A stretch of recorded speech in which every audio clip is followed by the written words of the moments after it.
Welcome to tricky engineer academy. आज जो subject मैं शुरू करना चाह रहा हूँ वो है मेरा सोम यानी कि स्ट्रेंथ ऑफ मटेरियल, और यह दूसरा नाम क्या जाना जाता है इसको, मैकेनिक्स ऑफ सॉलिड के नाम से। ठीक है, पहले हम इसके वेटेज की बात कर लेते हैं। यानी कि हर पेपर में ये कितने कितने नंबर का आता है। अगर मैं करूं स्टाफ सिलेक्शन कमीशन यानी कि एसएससी जेई, चाहे डीडीए जेई, एनएचपीसी जेई, और जितने भी सिविल के वन डे एग्जाम होते हैं हमारे सिविल के, यानी कि कहाँ कितना वेरी करता है ये 8 से 10 मार्क्स। अगर मैं अपने स्टेट यानी कि यूके पीएससी उत्तराखंड में, चाहे वो जेई का एग्जाम हो या एई का एग्जाम हो, कितने नंबर का आता है, 35 टू 40 मार्क्स। ठीक है, बाद में बताते हैं सोम के बारे में, लेकिन पहले मैं आपसे सिलेबस डिस्कस करना चाहता हूँ। पहले मैं अपने अकॉर्डिंग डाल रहा हूँ इंट्रोडक्शन, ताकि सभी को क्या हो जाए, इसका थोड़ा बहुत नॉलेज हो जाए। ठीक है, दूसरा चैप्टर जो मैं डील करूंगा आपसे वो है simple stress and simple strain. Third chapter जो है मेरा shear force diagram and bending movement diagram. चौथा जो है मेरा वो है मेरा बेंडिंग स्ट्रेस। पांचों है शियर स्ट्रेस। छठों है टॉर्जन यानी कि ट्विस्टिंग मूवमेंट। टॉर्जन को दूसरा नाम क्या है हमारा, ट्विस्टिंग मूवमेंट। सातों जो डील करूंगा principal stress and principal strain. आठों जो चैप्टर है मेरा डिफ्लेक्शन। नौवां है कॉलम। 10वां है थ्योरी ऑफ फेलियर। और 11वें में आपका मिसलिनियस टॉपिक जो बचे मेरे, प्रेशर वेसल और स्प्रिंग। ठीक है, ये जो सोम है हमारा, ये किसका पार्ट है आपका, पार्ट्स ऑफ मैकेनिक्स। अब थोड़ा मैं इसको हाईलाइट करना चाहूंगा मैकेनिक्स को। What is mechanics? मैकेनिक्स क्या होती है आपकी,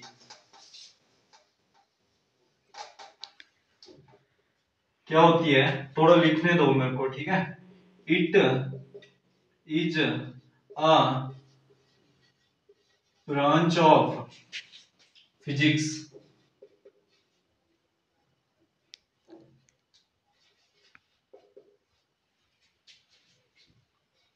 which deals with force, energy and their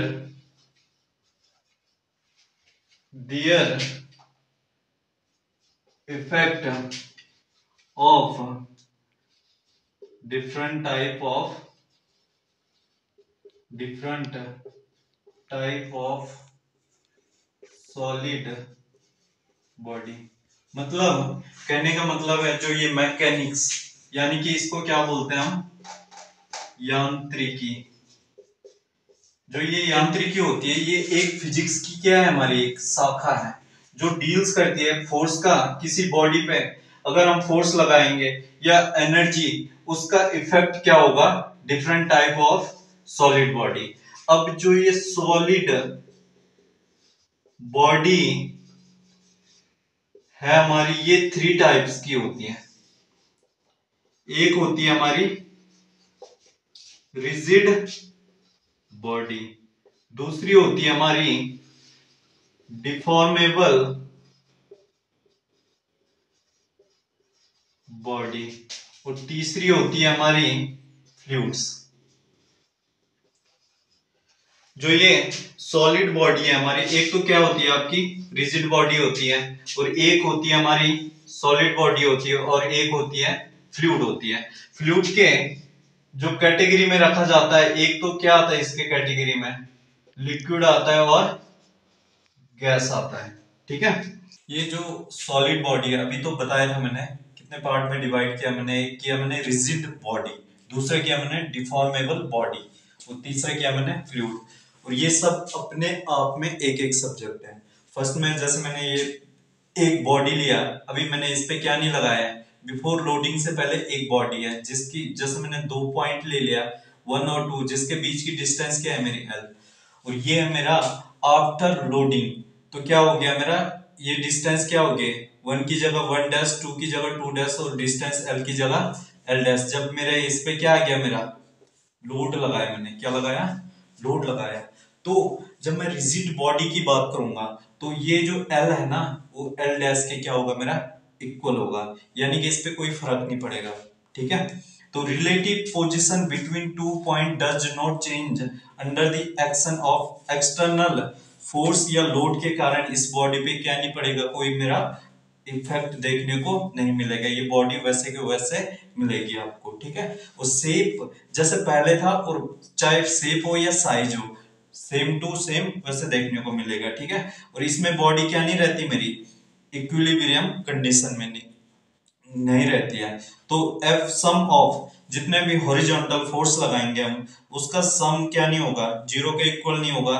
F Y के वाई डायरेक्शन में जितने भी सम होंगे तो इक्वल क्या नहीं होगा, जीरो नहीं होगा, और मोमेंट क्या होगा जेड डायरेक्शन के अबाउट जीरो नहीं होगा। तो एक होता है हमारा रिजिड बॉडी का जो स्टडी यानी कि अध्ययन करते हैं हम, वो करते हैं, हमारा एक सब्जेक्ट होता है हमारा अप्लाइड मैकेनिक्स। ठीक है, अब आता है हमारा डिफॉर्मेबल बॉडी, जो हमारा जोम है, स्टडी करते हैं डिफॉर्मेबल बॉडी में हम जो स्टडी करते हैं, यानी कि स्ट्रेंथ ऑफ मटेरियल की। ठीक है, इसी प्रकार मैंने जैसे क्या ले लिया, ये बिफोर लोडिंग एक बॉडी ये ले ली, और जब मैंने लोड लगाया, ठीक है, लोड लगाया यानी कि आफ्टर लोडिंग, यानी कि क्या होगा इसमें, ये डिस्टेंस और ये डिस्टेंस आपकी सेम देखने को नहीं मिलेगी, यानी कि कुछ ना कुछ क्या आएगा, चेंज आएगा। बॉडी तो मेरी स्टैटिक कंडीशन में रहेगी, यानी कि डिफॉर्मेबल तो बॉडी किस में रहेगी, हमेशा स्टैटिक बॉडी रहेगी मेरी, स्टैटिक कंडीशन। ठीक है, रुकी हुई अवस्था में, तो कोई फर्क नहीं पड़ेगा। और डिफॉर्मेशन या डिफॉर्म कितना मिलेगा इसमें, स्मॉल या वेरी नेग्लेजिबल, मतलब हल्का सा डिफॉर्मेशन देखने को मिलेगा। अगर मैं इसकी बात करूं 2D के केस में, यदि 2D के केस में देखो, जितने भी हॉरिजॉन्टल फोर्स का सम होगा मेरा जीरो होगा, वर्टिकल फोर्स का सम क्या होगा, जीरो होगा, और जेड डायरेक्शन में जो मोमेंट होगा, सॉरी जो मोमेंट होगा अबाउट जेड डायरेक्शन में, वो क्या होगा मेरा, जीरो होगा। ये 2D की कंडीशन में। और 3D की कंडीशन में कितना आता है ये इक्वेशन, ये 2D की केस में 3 आता है, और 3D की कंडीशन में कितनी आती है, 6 आती है। अब तीसरा जो सब्जेक्ट है अपने आप में फ्लूइड्स, फ्लूइड्स में जो फ्लूइड्स को दो उसमें देखा जाता है, एक तो है मेरा लिक्विड और एक है मेरा गैस। तो अगर मैं क्या करूं, जैसे आप एक गिलास पानी ले लो, हल्का सा उस पे अगर, जैसे मैंने ये एक गिलास पे पानी ले लिया, और मैंने अगर हल्का सा शियर फोर्स लगा दिया, और यहां से अगर ये पानी बहने लग गया, तो ये क्या होगा, जल्दी जल्दी क्या होगा, फ्लो होगा। यानी कि स्मॉल शियर फोर्स ऐसे में लगाऊंगा, पैरेलली क्या लगाऊंगा, इस गिलास के पैरेलली अगर फोर्स लगाऊंगा, तो जल्दी जल्दी क्या होगा, वो पानी डिफॉर्म हो जाएगा। तो वो क्या होता है, मेरा फ्लूइड होता है। बेसिक बताना चाहूंगा, बेसिक नंबर 1 में है मेरा, ये सब मैं इंट्रोडक्शन में बता रहा हूँ। लोड या फोर्स क्या होता है, कोई एक्सटर्नल एजेंसी जो बाहर से लग रहा है किसी बॉडी के या किसी ऑब्जेक्ट को क्या करेगा मेरा, मतलब उसकी स्टेट यानी कि अवस्था में क्या करेगा, वो चेंज करेगा। तो क्या बोलूंगा मैं, any external agency which try to change the state of object, किसी ऑब्जेक्ट की स्थिति को क्या करेगा, वो चेंज करेगा। अब डायरेक्शन के बेसिस पे मैं थोड़ा लोड का क्या करूंगा, क्लासिफिकेशन करूंगा। एक तो होता है मेरा क्या, नॉर्मल फोर्स, और दूसरा होता है मेरा शियर फोर्स। अब ये मैंने एक प्लेन ले रखा है, जो क्या दिखा रखा है मैंने, क्रॉस सेक्शन दिखा रखा है। अब नॉर्मल जो फोर्स होता है मेरा, नॉर्मल फोर्स होता है जो किसी बॉडी के क्या होता है, क्रॉस सेक्शन बॉडी के क्या होता है, किसी बॉडी के क्रॉस सेक्शन एरिया के क्या होता है मेरा, ये परपेंडिकुलर होता है। ठीक है, और ये क्या होता है, शियर फोर्स क्या होता है, parallel to the cross section area. और हमेशा ध्यान रखना, जब भी क्रॉस सेक्शन एरिया को डिफाइन करोगे, व्हाट इज क्रॉस सेक्शन, यानी कि लोड हमेशा क्या करेगा, load is always acting in this body, मतलब क्या करेगा, हमेशा लोड क्या करेगा, जो भार होगा यानी कि फोर्स क्या करेगा उस बॉडी पे आएगा आएगा, तभी मैं उसे क्या बोलूंगा, क्रॉस सेक्शन एरिया। जब उसमें लोड आएगा तो नॉर्मल फोर्स क्या बता दिया मैंने, परपेंडिकुलर, मतलब इसके क्या है मेरा, परपेंडिकुलर है। और शियर फोर्स क्या है, ये प्लेन है कोई, इसका क्रॉस सेक्शन दिखा रखा है मैंने, इसके क्या है मेरा, ये पैरेलल है, ठीक है। अब जो नॉर्मल फोर्स होता है वो क्या होता है मेरा, दो टाइप का। कौन कौन सा होता है, पुल, या इसको किस नाम से, दूसरा नाम जो इससे बोला जाएगा, सेकेंड नाम क्या है इसका, टेंसाइल फोर्स। और दूसरा है मेरा, दूसरा क्या है मेरा, पुश, या क्या बोलूंगा इसको, कंप्रेसिव फोर्स। अब मैंने एक बॉडी ली, ये कोई बॉडी ली, अब मैंने इस पे क्या किया, टेंशन फोर्स लगा लिया, तो इसकी लेंथ में क्या आ गया, इतना क्या आ गया, चेंज आ गया। तो लेंथ में क्या आ गया, इसका इंक्रीमेंट देखने को मिला, ठीक है। और इसी में अगर मैंने इस बॉडी में क्या लगाएगा, कंप्रेसिव फोर्स, मतलब ऐसे नेचर का मैंने क्या लगाया, मतलब दबाने वाला, तो इसकी लेंथ में क्या आएगा, पहले एल थी तो उतना क्या हो गया, ये घट गया, यानी कि L minus delta L. Introduction का जो बेसिक नंबर 2 है वो है हमारा स्ट्रक्चर। स्ट्रक्चर होते हैं मेरे दो टाइप के, एक होता है प्रिज्मेटिक और दूसरा होता है मेरा नॉन प्रिज्मेटिक, ठीक है। प्रिज्मेटिक में क्या है मेरा,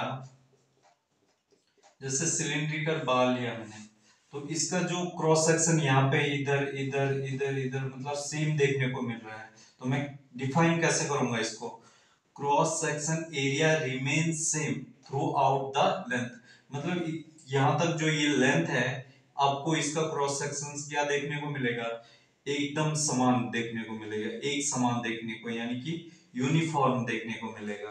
अब जैसे ये है मेरा नॉन प्रिज्मेटिक स्ट्रक्चर, क्या है एग्जांपल है इसका, एग्जांपल क्या है इसका, टेपर्ड बार। तो यहाँ पे क्या हो रहा है, क्रॉस सेक्शन मतलब यहाँ पे मैं देखूंगा अलग है।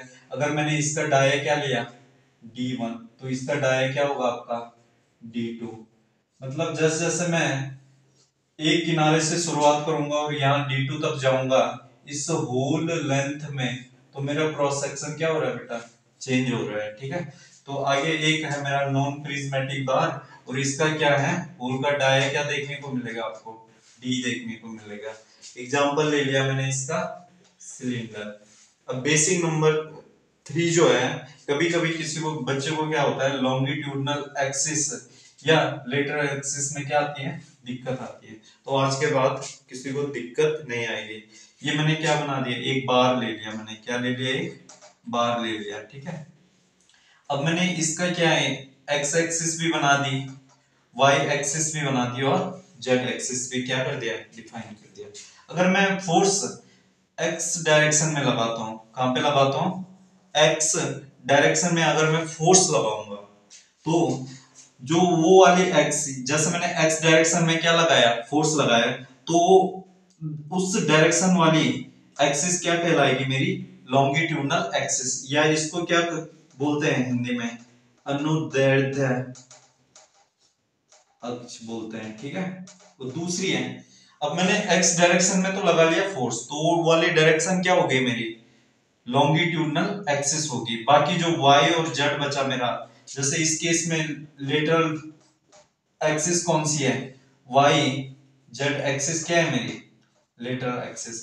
ये हमेशा क्या होता है, लॉन्गिट्यूडनल, लॉन्गिट्यूडनल एक्सिस के क्या होता है, ये हमेशा क्या होता है, ये परपेंडिकुलर होता है, ठीक है। और अगर सपोज दैट मैंने वाई डायरेक्शन में मैंने क्या लगा लिया, लोड लगा लिया, तो वाई डायरेक्शन में जो लोड लगाया मैंने, वो मेरी लॉन्गिट्यूडनल एक्सिस होगी, बाकी एक्स और जेड क्या बचे मेरे, लेटरल। और इसका दूसरा नाम क्या है मेरी, ट्रांसवर्स एक्सिस के नाम से भी जाना जाता है। अब है हमारा अजम्पशन इन सोम, यानी कि मान्यताएं, मान्यताएं जो हमने मान रखी है, ये एग्जिस्ट नहीं करती है।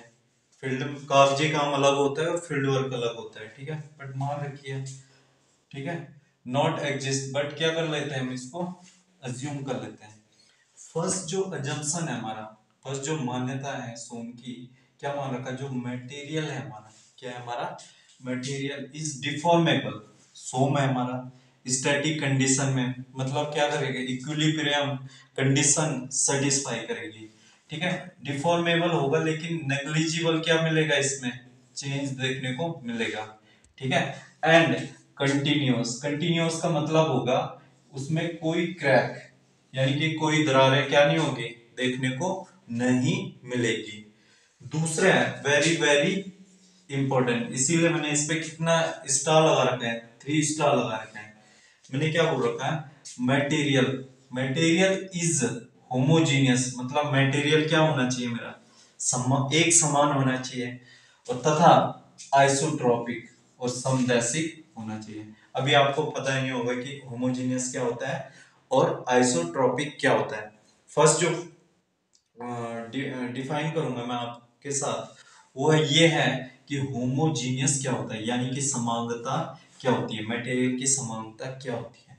ठीक है, all point with in the body, मतलब इस बॉडी के अंदर जितने भी पॉइंट हैं इन वन पर्टिकुलर डायरेक्शन, मैंने जैसे ये बॉडी लिया बेटा, ठीक है, अब जैसे मैंने एक्स डायरेक्शन में अगर मैंने ये क्या लिया E1 है, ये पॉइंट क्या होगा मेरा, यानी कि ये भी E1 होगा, और ये भी यहां पे लिया मैंने E1 हो गया। ठीक है, अब इसने तो बोल नहीं रखा, जरूर थोड़ी ना कि मैं एक्स एक्सिस में चलूंगा, वाई में भी तो चलूंगा, तो ये क्या प्रॉपर्टी क्या हो जाएगी, E2 हो जाएगी, ये भी क्या हो जाएगी मेरी E2 हो जाएगी, और ये भी क्या हो जाएगी मेरी E2 हो जाएगी।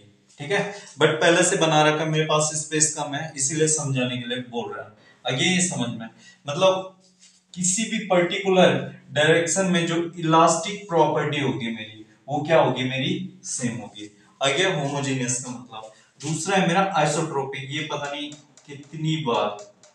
कितनी बार ये आइसोट्रोपिक हर स्टेट चाहे एई हो या जेई में पता नहीं कितनी बार रिपीट हो रखा है।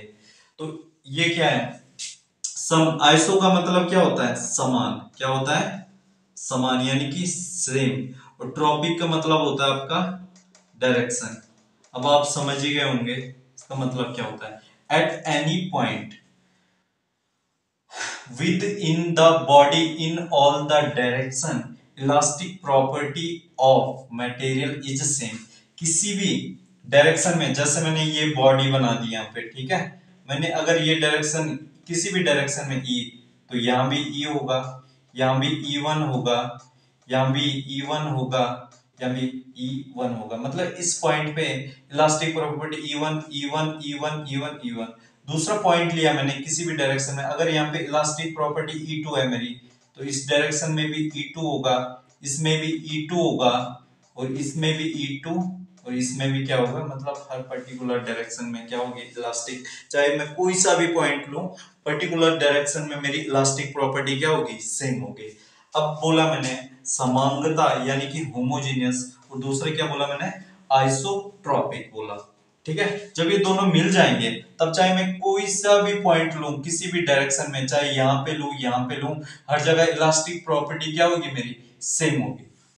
फिर होमोजेनियस एंड आइसोट्रोपिक के बाद है हमारा एनिसोट्रोपिक, मतलब ए लग गया यहाँ पे, ए एन लग गया है, मतलब नहीं, आइसोट्रोपिक का क्या होगा, ये जस्ट अपोजिट होगा। तो वहां पे क्या बोल रहा था, कोई एक पॉइंट लेना था, सभी डायरेक्शन में प्रॉपर्टी क्या थी आपकी, सेम थी, लेकिन एनिसोट्रोपिक में यहाँ पे E1 E2 मतलब प्रॉपर्टी क्या होगी, और डायरेक्शन मतलब डायरेक्शन में डिफरेंट होगी। फिर ये आता है हमारा ऑर्थोट्रोपिक, ऑर्थोट्रोपिक का मतलब, ऑर्थो का मतलब होता है हमारा परपेंडिकुलर, ऑर्थो का मतलब क्या होता है परपेंडिकुलर, और ट्रोपिक का मतलब क्या होता है डायरेक्शन। इसका मतलब क्या होता है हमारा परपेंडिकुलर, और इसका मतलब ट्रोपिक का मतलब डायरेक्शन, मतलब किसी पॉइंट में जो मटेरियल की इलास्टिक प्रॉपर्टी, जैसे मैंने ये पॉइंट ले लिया, यहाँ पे क्या होगा E1 हो, इसके 90 डिग्री में क्या होगा आपका E2 होगा, और इसके 90 डिग्री में क्या होगा E3 होगा। ठीक है, अब आता है हमारा थर्ड अजम्पशन, तीसरी मान्यता क्या है हमारी, तो सेल्फ वेट, और इसी को क्या बोला जाता है हमारा dead load of the member are neglected, जो सेल्फ वेट होगा मेंबर का उसे क्या करेंगे हम नेग्लेक्ट करेंगे, और सिर्फ क्या करेंगे इस बॉडी पे जो सरफेस फोर्स आ रहा होगा उसको कंसीडर करेंगे। जैसे P1 हो गया मेरा, P2 और P2 P3, जैसे मैंने इसे नंबर 1 2 3 दे दिया। और चौथा क्या है मेरा, सेल्फ वेट। क्या है मेरा ये, self weight of the body. इसको क्या करेंगे हम, नेग्लेक्ट करेंगे। क्या करेंगे बेटा, नेग्लेक्ट करेंगे। ठीक है। चौथा अजम्पशन है हमारा, सुपरपोजिशन प्रिंसिपल इज वैलिड। ठीक है। अभी आपको पता नहीं होगा कि सुपरपोजिशन प्रिंसिपल क्या होगा, आगे बता दूंगा मैं इसको जैसे आएगा topic. Because Hooke's law is valid, ये भी पता नहीं होगा जो नए नए बच्चे हैं अभी। ठीक है, कोई नहीं, आ जाएगा समझ में। ये मेरा बार था। ठीक है, इस पे मैंने P1 लोड लगाया, इसके कारण क्या आ गया, मेरा डिफ्लेक्शन डेल्टा 1 है। अब इसी प्रकार मैंने दूसरा बार लिया, ये पहला हो गया, ये दूसरा बार लिया, इस पे लोड लगाया मैंने P2। तो P2 के कारण इस पे डिफ्लेक्शन कितना आ गया मेरा, डेल 2। और फिर मैंने P1 और P2 लोड को, जैसे मैंने P1 कितना लिया, 5 लिया, और ये क्या लिया मैंने, 10 लिया। ठीक है। अब मैंने क्या किया, 10 और 5 को मिला के टोटल लोड लिया 15। पहले लिया मैंने 5 किलो न्यूटन का, फिर 10 किलो न्यूटन का, अब लगा लिया मैंने 15 किलो न्यूटन का कंबाइंड लोड लगा लिया उसी बार पे। तो जो ये डेल्टा, इस कंबाइंड लोड के कारण जो डिफ्लेक्शन डेल्टा 3 आएगा मेरा, वो इन दोनों डिफ्लेक्शन के किसके बराबर होगा, मेरा सम के बराबर होगा। यही क्या है मेरा सुपरपोजिशन प्रिंसिपल है। अब क्या होता है Hooke's law, stress strain curve पढ़ा होगा आपने, तो यहां क्या होता है, ऐसा है, ये बनता है मेरा क्या, माइल्ड स्टील का बनता है। तो अब तो ये है मेरा PL यानी कि प्रोपोर्शनल लिमिट। यहां तक क्या होगा, जो स्ट्रेस होगा वो स्ट्रेन के क्या होगा मेरा, डायरेक्टली प्रोपोर्शनल। यहां तक क्या मिलेगी मेरे को, एक सीधी यानी कि स्ट्रेट लाइन मिलेगी। ये जो पांचों जंक्शन है, इसमें मैं 3 स्टार लगा रहा, जिसपे मतलब मैं 3 स्टार लगा रहा, समझ जाना कि याद रखा। ये ए में भी पूछ रखा था और पिछली बार जेई में भी पूछ रखा था। Engineering stress and engineering strain are consider and true stress and strain are neglected. अब इसने ऐसा क्यों बोला, अब ये मेरी बॉडी थी, ठीक है, मैंने इस पे क्या लगाया, लोड लगाया। पहले इसकी लेंथ L थी और फिर बाद में लेंथ बढ़ के क्या होगी, L प्लस डेल्टा L। ठीक है। तो ये बॉडी का क्या था मेरा, ये इनिशियल एरिया मतलब एक्चुअल एरिया था। ठीक है। लोड लगाने के बाद इसका एरिया क्या हो गया मेरा, A डैश, इसको बोलूंगा मैं इंस्टेंटेनियस एरिया। बस यही पूछा गया था पिछली बार, ये वाला, ये दोनों क्या है। ठीक है। ए को बोल दिया मैंने इनिशियल एरिया या एक्चुअल एरिया बोल सको, ये है मेरा इंस्टेंटेनियस एरिया। अगर मैं इंजीनियरिंग स्ट्रेस की बात करूंगा तो लोड तो P होगा मेरा, इनिशियल एरिया क्या होगा मेरा, A होगा। ठीक है। और ट्रू स्ट्रेस की बात करूंगा, लोड बाय इंस्टेंटेनियस एरिया यानी कि P बाय A डैश। बस यही पूछा जा रखा था। ठीक है, इसलिए इंपॉर्टेंट है। तो छठवां और लास्ट जंक्शन है मेरा, मटेरियल क्या होना चाहिए मेरा, प्रिज्मेटिक। प्रिज्मेटिक मतलब क्या होना चाहिए, जैसे मेरा ये सिलिंड्रिकल बार है, क्या है मेरा ये सिलिंड्रिकल बार है मेरा, मतलब चाहे मैं, अगर मैंने इस सिलिंड्रिकल बार का डाय क्या ले लिया, डी ले लिया, तो यहाँ पे कहीं भी देखूंगा मैं, तो क्रॉस सेक्शन डायमेंशन क्या है, थ्रू आउट द लेंथ क्या है मेरी, अगर मैं इसको L मानूं तो यहाँ पे भी D होगा, यहाँ पे भी D होगा, D होगा, D होगा, D होगा। अगर मैंने इसका एरिया A ले लिया, क्या ले लिया, A, तो यहाँ पे भी क्या होगा मेरा एरिया A मिलेगा। मतलब ऐसे इंफिनिटी होंगे इस उसमें, जिसके एरिया क्या होंगे मेरे सेम होंगे। तो थैंक यू। ठीक है, आज मैंने